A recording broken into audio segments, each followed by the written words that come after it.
पाहत आहात आपला आवाज। नाशिक पदवीधर मतदारसंघाच्या निवडणुकीसाठीचा प्रचार संपायला अवघे 2 दिवस उरले आहेत। मात्र अजूनही अपक्ष उमेदवार सत्यजित तांबे यांना भाजपने पाठिंबा दिलेला नाही।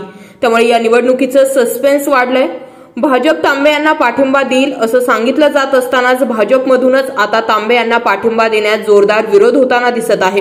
पंतप्रधान नरेंद्र मोदी यांच्या फोटोला काळे फासणाऱ्या व्यक्तीला पाठिंबा का म्हणून द्यायचा असा सवाल भाजपच्या एका गटाने तांबे यांना विरोध करत जोरदार निदर्शनेही केली आहेत। त्यामुळे तांबे यांची अवस्था ना घरका ना घाटका अशी होणार असल्याची चिन्हे दिसतात।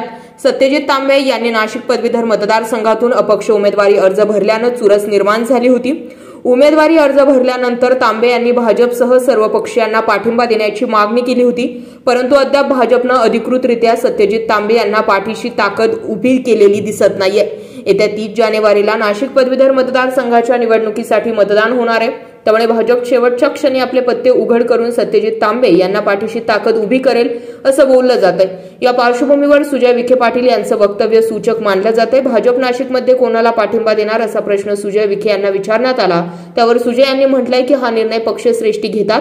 देवेंद्र फडणवीस आणि चंद्रशेखर बावनकुळे योग्य वेळी पक्षाचा निर्णय देतील। निवडणूक जवळ आली असली तरी एका रात्रीमध्ये निवडणूक बदलण्याची क्षमता नगर जिल्ह्याच्या प्रत्येक भारतीय जनता पार्टीच्या कार्यकर्त्यांमध्ये आहे। ज्या माणसाचं नाव उपमुख्यमंत्री देवेंद्र फडणवीसांकडून येईल त्याला आम्ही पाठिंबा देऊ आणि रात्रीतूनच चित्र बदलून टाकू। त्यामुळे रात्रीतूनच चित्र बदलणार असं एकंदरीत स्पष्ट होतं। अशाच माहितीपूर्ण व्हिडिओसाठी पाहत रहा आपला आवाज।